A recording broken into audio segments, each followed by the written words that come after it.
Сәлематсыздар ма балалар? Бүгін 2-ші сыныпта қазақ тілі пәнінен дара және күрделі сын есім тақырыбын өтеміз. Сабақтың мақсаты дара және күрделі сын есімдерді анықтау, мәтіннің тақырыбы мен тірек сөздердің негізінде мәтіннің мазмұнын болжау. Біздің айналамызда заттар өте көп. Ол заттардың әрқайсысының атауы бар екенін білеміз. Сол заттардың алуан түрлі белгілері болады. Заттың қандай белгілері болатынын төмендегі мына кестеге назар аударыңдар.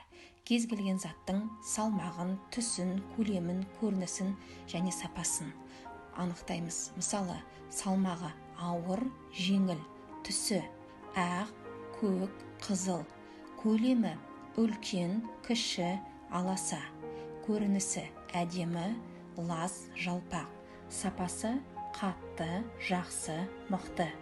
Заттың сынын, түр-түсін, сапасын, көлемін білдіретін сөздер сын есім деп аталады.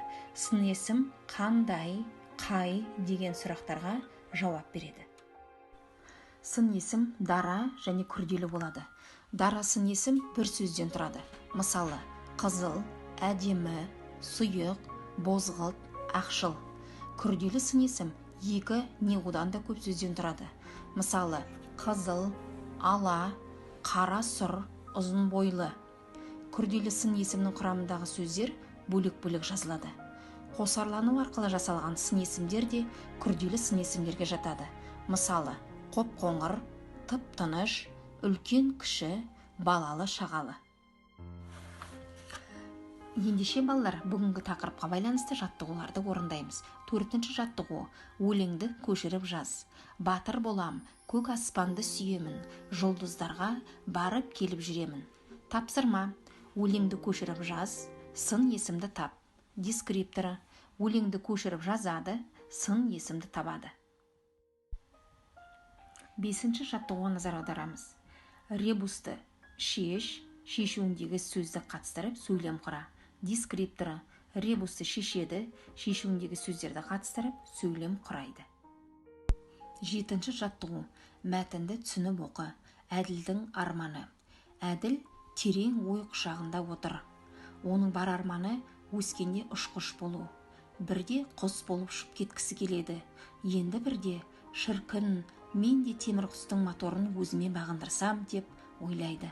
Ол үшін дейді апайы, сабақты жақсы оқу керек және спортпен шынығу міндетті шарт. Әділге бәрінен де қиын тигені сабақ оқу. Сабағын оқиын десе, қызықты ойынды кім ойнамақ? Тапсырма: мәтінді әрі қарай өзің жалғастырып көр. Мәтіннен сын есімдерді тап, дара күрделі екенін ажырат. Дескриптор: мәтінді өзі жалғастырып көреді, мәтіннен сын есімдерді табады, дара және күрделі екенін ажыратады. 8-ші жаттығу: өлеңді көшіріп жаз. Нөсер жауып басылды, күннің көзі ашылды, қызыл жасыл киінді, кемпір қосақ иілді.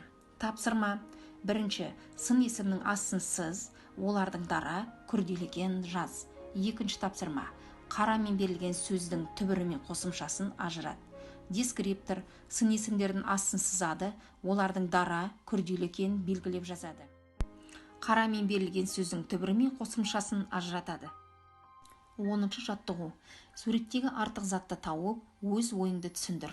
Дескриптор: суреттегі артық затты тауып, өз ойын түсіндіреді. Сабағымызды қорытындылай келе үйге тапсырма беріледі. Мына кестеге назар аударып оқып шығамыз. 1.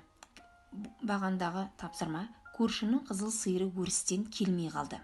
2. сөйлем: бәйгеден бозат бірінші келді.